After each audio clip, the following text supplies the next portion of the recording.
साथ आपण सावलीसारखी दिली। दादांचा राजकीय संघर्ष असेल, दादांचा वेळेनुरूप लोकांच्या जवळचा संवाद असेल, कुटुंबाला कदाचित कमी वेळ मिळाला नसेल, तरी सुद्धा ज्या पद्धतीने आयुष्यभराची साथ आपण त्या ठिकाणी दिली, दादांच्या नंतरची बारामती असा विचार कधी बारामतीकरांच्या मनामध्ये आयुष्यामध्ये आला नसेल। ते बारामतीकरांचं दादाचं अधूर राहिलेलं स्वप्न पूर्ण करण्याची जबाबदारी वैद्य साहेब आपल्यामध्ये आहेच, आपण त्या समर्थपणाने करालच। ज्या धीरोदत्त पद्धतीने, ज्या संयमाने आम्हा सर्वांची विनंती मान्य करून आपण हे सारं काही स्वीकारलं। समजू शकतो प्रत्येक जण आपल्या आयुष्यामध्ये आपल्या मनामध्ये नेमक्या काय काय भावना उभ्या राहिल्या असतील, पण त्याच्या पलीकडे जात हे विश्व जे का उभं दादाने केलेलं आहे त्याचा त्याच पद्धतीने पुढे येण्याची जबाबदारी ज्या वेळेला येते ती आपण स्वीकारतात। त्यासाठी आपले ऋण व्यक्त करण्यासाठी आमच्या शब्द भांडारात शब्द त्या ठिकाणी नाहीत, पण माझ्या मनामध्ये कालपासूनचा विचार रात्रभर या निमित्ताने एवढाच झाला की वहिनी आपण असाल, पार्थ असतील, जय असेल, या सर्वांना जी बारामतीची निर्मिती दादाने केलेली आहे ती पुढ्या पद्धतीने टिकवणं, अधिक वाढवणं,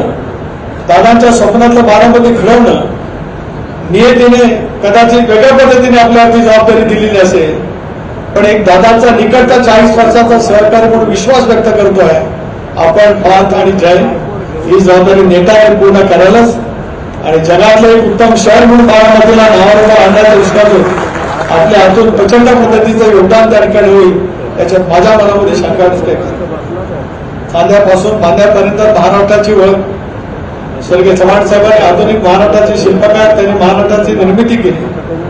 मराठी भाषिकांचं राज्य असलं पाहिजे अशी भूमिका त्या कालावधीमध्ये घेतली गेली आणि या चांद्यापासून बांद्यापर्यंत असा एक जिल्हा नाही, असा एक तालुका नाही, असा एक गाव नाही, अशी एखादी एक वस्ती नाही। 28 जानेवारीला त्या गावातला त्या वस्तीतला प्रत्येक माणूस हळहळ असेल नसेल अशी एक वस्ती चांद्यापासून बांद्यापर्यंत बसलेल्या राज्यातली अशी कुठली नसेल। देशभरामध्ये सुद्धा त्या कालावधीमध्ये एक वेगळं वातावरण नक्कीच निर्माण झालं। प्रत्येकाच्या मनामध्ये निर्माण झालेल्या एक अंतःकरणापासूनच्या एक वेगळ्या भावना,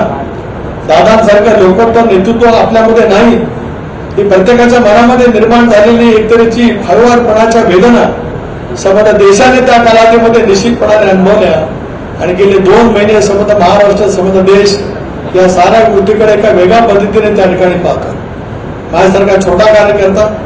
एक अल्प समाजामध्ये जन्माला कार्यकर्ता, स्वर्गीय वसंतदादा पाटील, बॅरिस्टर अंतुले साहेब, विलासरावजी, सुशीलकुमार शिंदे साहेब, श्रद्धे पवार साहेब आणि माझ्या राजकीय आयुष्यातला अधिक काळ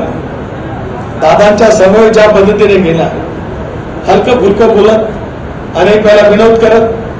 परखडपणाने स्पष्टपणाची आपली भूमिका मांडत, प्रशासनावरची असलेली त्यांची विलक्षण पद्धतीची पकड, दुर्दम्य राजकीय इच्छाशक्ती आणि लोकांचं अविरतपणाने सेवा करण्याचं त्यांचं व्रत आणि वसा हे माझ्या जीवनावरती कोरलेलं एक तऱ्हेचा आदर्श आहे असं म्हटलं ते काही चुकीचं ठरू शकणार नाही। अनेक वेळेला असे प्रसंग आले ज्या प्रसंगातून वाटचाल करत असतानाच आज तो आठवण करण्याचा क्षण या ठिकाणी नाही, पण आठवण एवढ्यासाठी देते की ज्या वेळेला एक देवदेवलं नेतृत्व आपल्यापासून जातं त्याला उद्याची वाटचाल करण्यासाठी त्यांनी दिलेली इच्छाशक्ती, त्यांनी दिलेलं प्रेम, त्यांनी टाकलेला विश्वास हा पुढच्या कालावधीमध्ये अविरतपणाने चालू ठेवणं हे आमच्या सर्वांचं कर्तव्य त्या ठिकाणी ठरू शकत असतं। म्हणून आपले ऋण मी मगाशी व्यक्त केलेच, गेले 2 महिने आम्ही सगळे ऋण या ठिकाणी व्यक्त करतो आहोत, पण समर्थ महाराष्ट्र 23व्या शतकामध्ये आता ज्या शतकामध्ये आपण वाटचाल करतो 3ऱ्या शतकातलं हे 6वं वर्ष आहे।